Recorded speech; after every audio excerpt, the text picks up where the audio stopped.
Bonjour mesdames et messieurs, bienvenue sur World News, le journal de 8 heures. Vous êtes de plus en plus nombreux à nous écouter. Si vous êtes nouveau, n'oubliez pas de vous abonner, de liker et de donner vos avis en commentaire. Allez, on commence. Un militaire congolais qui a traversé le poste frontière entre la République démocratique du Congo, rez-de-chaussée, et le Rwanda a été tué, samedi, dans un contexte de tensions croissantes entre les deux pays.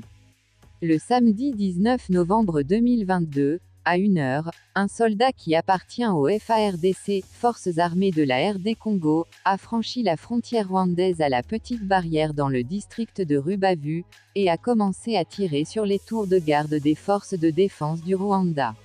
Il a été abattu par une patrouille des RDF, Forces de défense du Rwanda, avant de faire des victimes, selon un communiqué de l'armée rwandaise.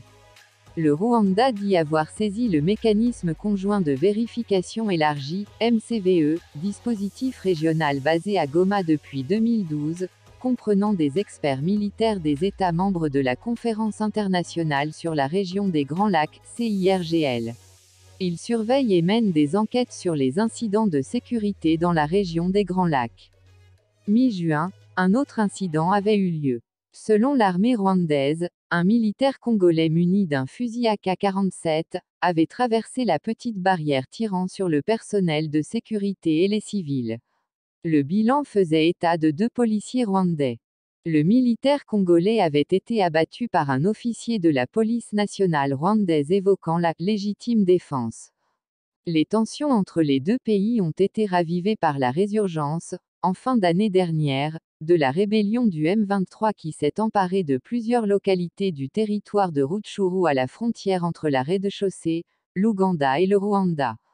Kinshasa accuse Kigali de soutenir les rebelles. Kigali dément et accuse l'armée congolaise de collusion avec les rebelles Hutus rwandais basés depuis 3 décennies dans l'Est congolais. C'est la fin, n'oubliez pas de vous abonner et de donner vos avis en commentaire. Merci à tous.